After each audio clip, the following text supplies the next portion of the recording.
Good evening. You're watching the News at 6 with me, Shan Raffel. The News at 6 is all about the day's biggest developing stories, and we'll be filling in on them over the next half hour. But first, the headlines that we're tracking right now. The Election Commission cancels elections to 2 assembly seats in Tamil Nadu over money power, decision first in history of country's electoral politics. The NDA holds mega event Vikas Parv at India Gate to mark 2 years of the Narendra Modi government. Cabinet ministers participate in panel discussion as moderators explain progress in various sectors.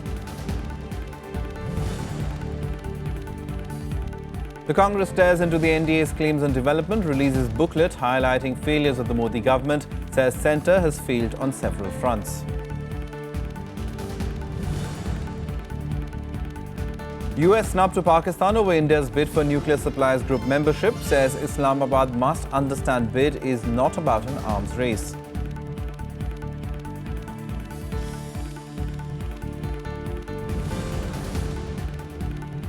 And the World Health Organization rejects call to move or postpone the Rio Olympics due to the Zika outbreak. More than 100 leading scientists have called for shifting the games out of Brazil.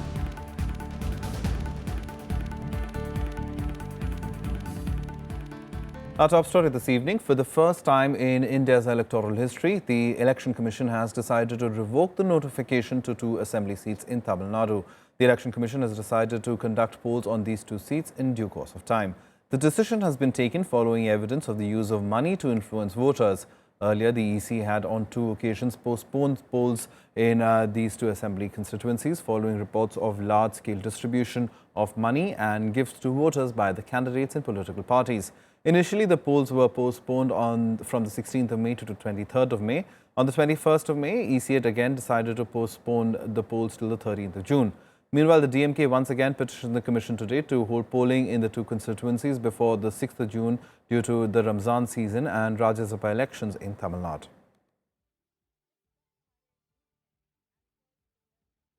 Now, the Congress has announced its list of nominees for the Rajya Sabha elections. Former Finance Minister P. Chidambaram has been fielded as the party nominee from Maharashtra. Former Law Minister Kapil Sibal is the nominee from Uttar Pradesh. Jairam Ramesh, who was Environment Minister in the UP government, is the nominee from Karnataka.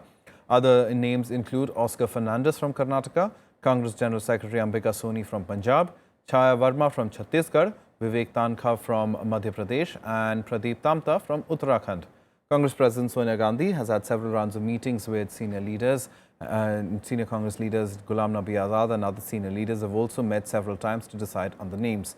Biennial elections to the 57 Rajya Sabha seats include one vacated by Lekha Baron Vijay Mallya will be held on the 11th of June.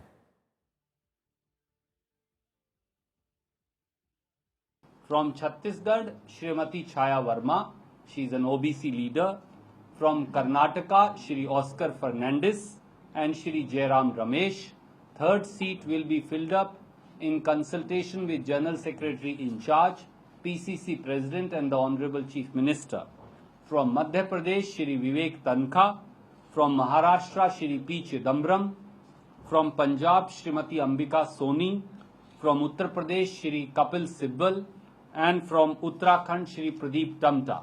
We sincerely hope that with the active support of all the Congress leaders and the legislators, not only are all these Congress nominees going to be elected with full majority, but they will play a pioneer role in the upper house, the House of Elders, by their wisdom and experience in strengthening not only the Congress party, but the essential fabric of India as also democracy.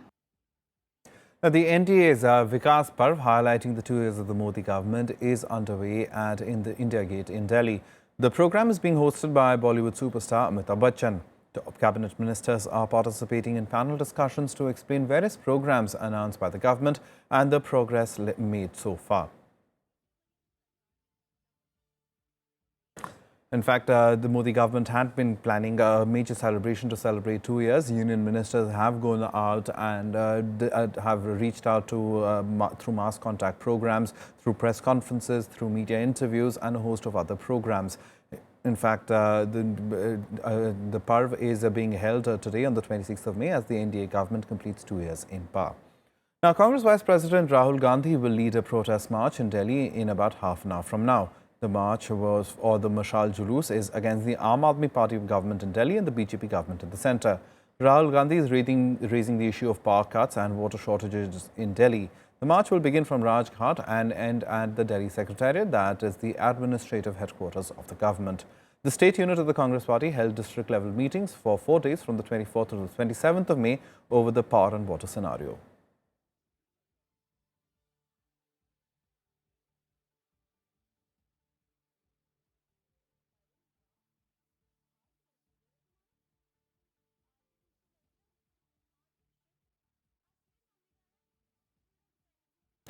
Now, V. Narayanasamy, who was the MOS in the PMO during Manmohan Singh's tenure, will be the new Chief Minister of Puducherry. The decision on Narayanasamy was taken after a legislative party meeting in the new Union Territory today. His name was zeroed in after a week of indecision in the Congress party. State party leaders consulted with the party high command after a meeting in Delhi. Congress leaders and former Delhi Chief Minister Sheila Dikshit and Party General Secretary Mukul Wasnik attended the meeting as AICC observers. In the 16th of May Assembly polls, Congress won 15 seats while the DMK won 2 as the combine unseated the ruling AINRC, which ended with 8 seats in the 30-member Assembly.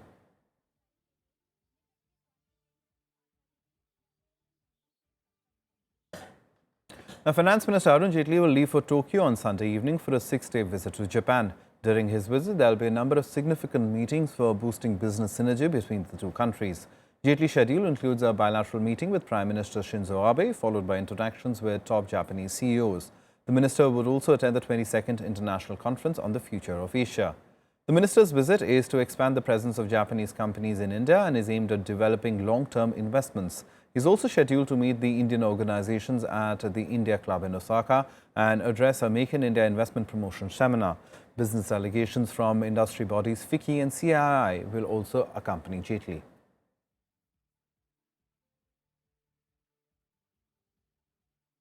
The United States has once again backed India's membership into the elite nuclear suppliers group, saying that the bid is not about an arms race. The US statement is being seen as a snub to Pakistan, that has been opposing India's bid on the grounds that it will give pace to nuclear arms race in the region. The US had said that India's entry is about peaceful use of nuclear energy. State Department spokesperson Mark Toner said, and I quote, "This is not about an arms race and is not about nuclear weapons. This is about the peaceful civil use of nuclear energy, and so we certainly hope that Pakistan understands that," unquote.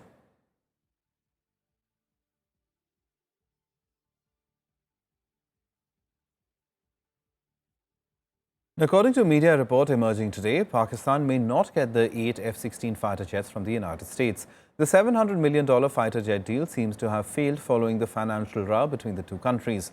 According to the media report, the Pakistani government was required to provide the letter of acceptance for the purchase of jets on the 24th of May, but Dawn News reported that the document was not issued, leading to the expiry of the offer. Pakistan expected to get the fighters at the subsidized rate of $270 million, but Washington asked for full payment for the aircrafts. The offer was not acceptable to the Pakistani authorities, who remained adamant that the offer must come without any precondition. The $700 million deal for 6 F-16 fighter jets was initially to be partially financed, but the US Congress disallowed subsidizing the sale over concern that Pakistan had not done enough to end the dreaded Haqqani network's terror sanctuaries on its soils, as well as fears over Islamabad's nuclear program.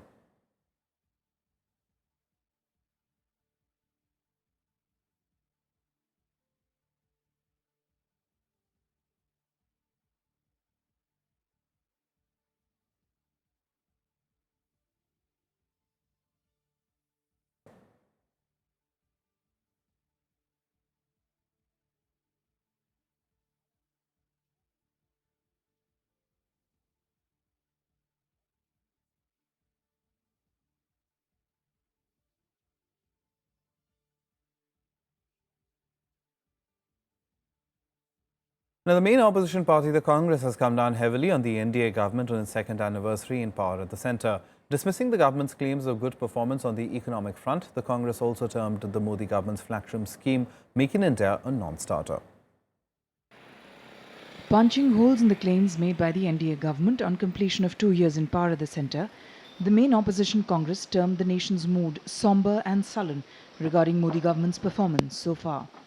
Congress also released a booklet highlighting the failures of the central government on several fronts, such as inflation, job creation and growth rate in the agri sector. Where are the jobs?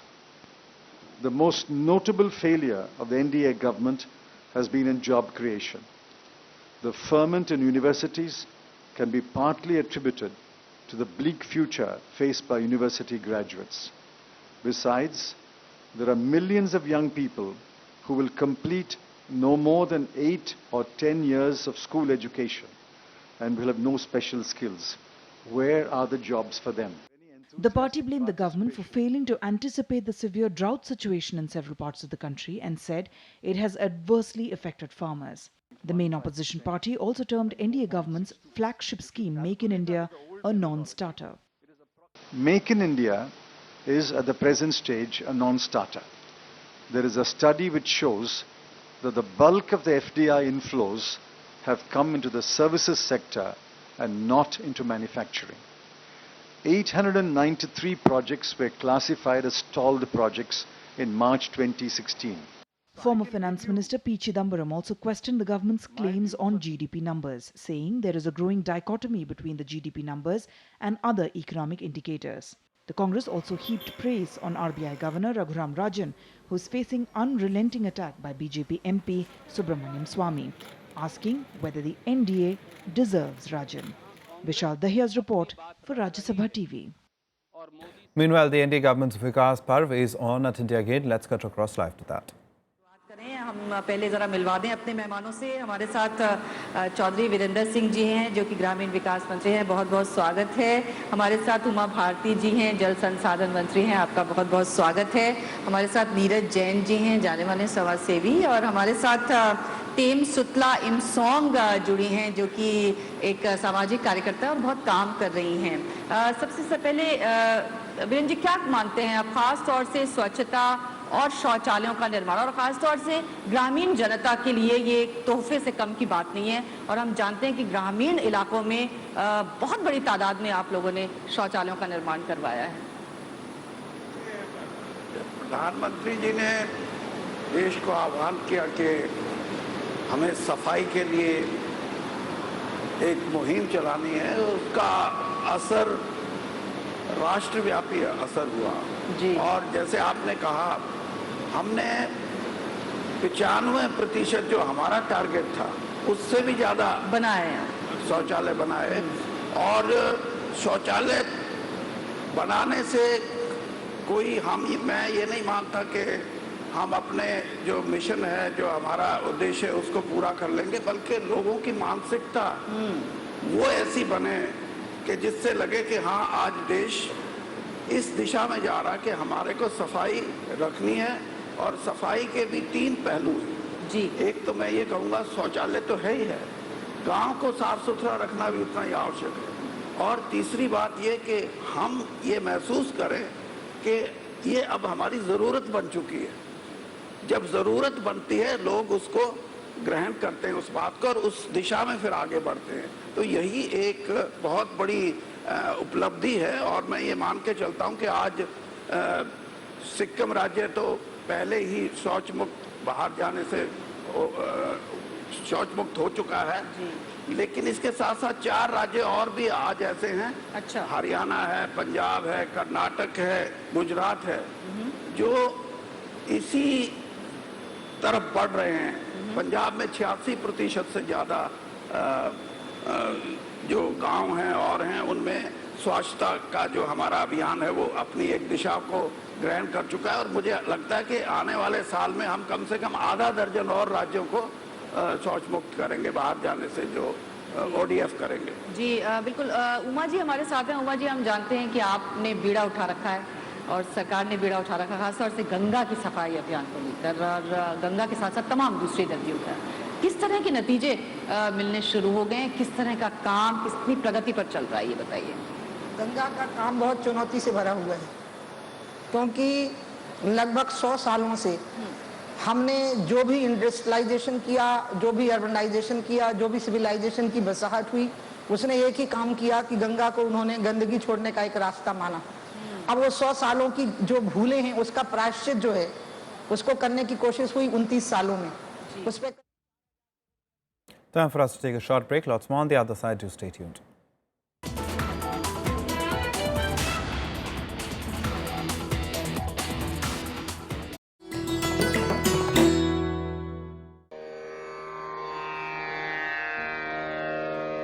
The sacred relics of Buddha were unearthed in Piprava in Uttar Pradesh. Buddhist monks from all over the world visit the National Museum to pay their respects.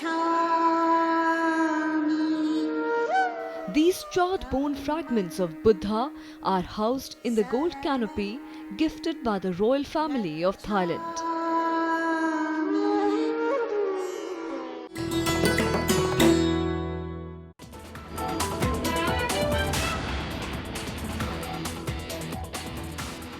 Welcome back. You're watching the news at 6.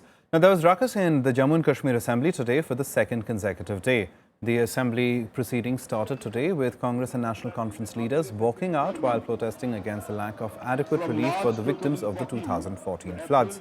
Relief funds were distributed while the state was under governor's rule, but was stopped when the PDP-BJP government came to power. The opposition National Conference and Congress legislators staged a walkout after Speaker Kavindra Gupta rejected an adjournment motion to discuss the issue of relief to the 2014 flood victims. Engineer Rashid also staged a walkout on the issue for dedicated colonies for Kashmiri Pandits. हमने आज adjournment motion दिया था कि ये जो इस वक्त कार्रवाई चल रही है असेंबली की इसको सस्पेंड किया जाए और डिस्कशन किया जाए जो फ्लड विक्टिम्स को अभी तक पूरा रिलीफ नहीं मिला. Our top international focus now. The World Health Organization today rejected a call from more than 100 leading scientists to move or postpone the Rio Olympic Games due to the threat posed by the large outbreak of the Zika virus in Brazil. WHO said having the Games in Rio as planned would not significantly alter the spread of the Zika virus. The World Health Organization has rejected a call to move or postpone this year's Rio Olympic Games over the Zika outbreak. The organization argued that it would not significantly alter the spread of the virus, which is linked to serious birth defects. In an open letter to the WHO, more than 100 leading scientists had said new findings about Zika made it unethical for the Games to go ahead. They also said the global health body should revisit its Zika guidance. Earlier on Friday, US health officials said the Zika virus outbreak does not pose enough of a threat to cancel or delay the Olympics. There is no public health reason to cancel or delay the Olympics. So I think there is the risk to delegations going and athletes is not zero, but the risk of any travel isn't zero. But the risk is not particularly high other than for pregnant women. The Zika outbreak began in Brazil a year ago, but now more than 60 countries and territories have continuing transmission. While Zika's symptoms are mild, the experts say it causes babies to be born with abnormally small heads and may also cause a rare and sometimes fatal neurological syndrome in adults. Bureau Report, Rajya Sabha TV. Now, Russian President Vladimir Putin has sharply criticized the Western policy towards Moscow, describing a newly expanded US missile defense system in European countries as a threat to his country's security. In a strongly worded warning issued on Friday, Putin warned Romania and Poland that they could find themselves in the sights of Russian rockets because they're hosting elements of a US missile shield that Moscow considers a threat to its security. The US military had said that the shield is not put up to threaten Russia, but it is needed to defend the country from Iran. However, earlier this month, the United States switched on the Romanian part of the shield. Повторяю, это ответные действия. Ответные. Мы не предпринимаем никаких первых шагов. То же самое будет и в Польше. Будем ждать, пока в Польше будут проведены определенные действия. Ничего делать не будем, ничего. The supporters and opponents of Republican presidential nominee Donald Trump today clashed during an election rally in California's San Diego City. The protests erupted following Trump's remarks in which he pledged to build a border wall to keep out illegal immigrants. The police made 35 arrests and declared any gathering outside the San Diego Convention Center unlawful. Ahead of the June 7th California primary, supporters and opponents of Republican presidential nominee Donald Trump clashed during an election rally in California's San Diego City. Police arrested 35 people and declared a gathering outside the city's convention center unlawful as stones and water bottles were thrown. The protest erupted after Trump pledged to build a border wall to keep out illegal migrants. Hours earlier, speaking at a rally in Fresno, Trump said he was not anti-women and hopes to garner more support from them. We went to Indiana and won in a massive landslide, and we won with the evangelicals, and we won with the women, thank you. You know, we're breaking records in the polls with men. I love you too, see? They're all screaming, women love you. I love women. But believe me, I love women. I love women. In the same speech, Trump continued his attack on his Democratic rival Hillary Clinton, saying she does not look very presidential. Do you think Hillary looks presidential in office? I don't think so. And I'm not going to say it because I'm not allowed to say it because I want to be politically correct. So I refuse to say that I cannot stand her screaming into the microphone all the time. Actually, that's why I turned it off last night. It wasn't that she was lying about me at every single corner. I just couldn't stand it. I got such a headache. Oh, please. The presumptive Republican nominee has also ruled out a one-on-one debate with second-place Democratic hopeful Bernie Sanders, calling the idea inappropriate. I heard that he was going to debate me, and then I heard that he was not going to debate me, and I heard that he was going to debate me, and now you're telling me that he is not going to debate me. Well, you know, I hope that he changes his mind again. I mean, Mr. Trump is known to change his mind many times in a day. And I would, Trump goes around, he's a bully, he's a big, tough guy. On Friday, Trump was greeted by civil unrest in California, which is home to the largest Latino population in the country. Late last month, a visit to the California Republican Convention set off days of protest in the area, leading to several arrests. Bureau Report, Rajya Sabha TV. Some other international news now on Global Buzz. Australian police made several arrests as scuffles between right-wing nationalists and anti-racism protesters broke out in Melbourne. The United Patriots Front organised a rally while anti-racism protesters marched alongside. Fears of young Australian Muslims being inspired by militants such as Islamic States and travelling to fight in Iraq and Syria have underpinned support for the right-wing groups like UPF and Reclaim Australia. 3 journalists were held by Colombia's Marxist ELN rebels were freed from Norte de Santander after going missing for over the past 6 days. Norte de Santander is the hub for the cultivation of coca, the plant used to make cocaine, and the smuggling of goods from neighboring Venezuela. Rebels groups and criminal gangs, many of which include former paramilitary fighters, sometimes fight for control of trafficking routes and drug crops. SpaceX successfully launched its Falcon 9 rocket from Cape Canaveral Air Force Station in Florida. The rocket is set to deploy a Thaicom 8 communication satellites for Thailand. It is planning to be the second Falcon 9 rocket from SpaceX to make a geosynchronous transfer orbit. The Falcon 9 rocket will attempt another high-speed ocean barge landing after recently making space history by completing 2 other attempts. Security forces used tear gas to push back hundreds of protesters who tried to get closer to Baghdad's fortified Green Zone. Witnesses said that Iraqi forces fired tear gas at protesters when they tried to remove razor wires and concrete slabs blocking the Green Zone, which houses parliament, government buildings and many foreign embassies. This is the second time that the Iraqi forces used tear gas to disperse protesters. Last Friday, the Iraqi forces used live ammunition and tear gas to push back protesters who broke into the Green Zone. Time now for all the sports action in Sports Beat. Top seed Sania Mirza and Martina Hingis defeated the Japanese pair of Naohide No and Eri Huzumi in straight sets to reach the 3rd round of the women's doubles at the French Open. The Indo-Swiss pair got the better of the Japanese pair 6-0 in a lopsided match in the 2nd round. Sania and Hingis will next take on Barbora Krajkova and Katrina Sinaikova of the Czech Republic.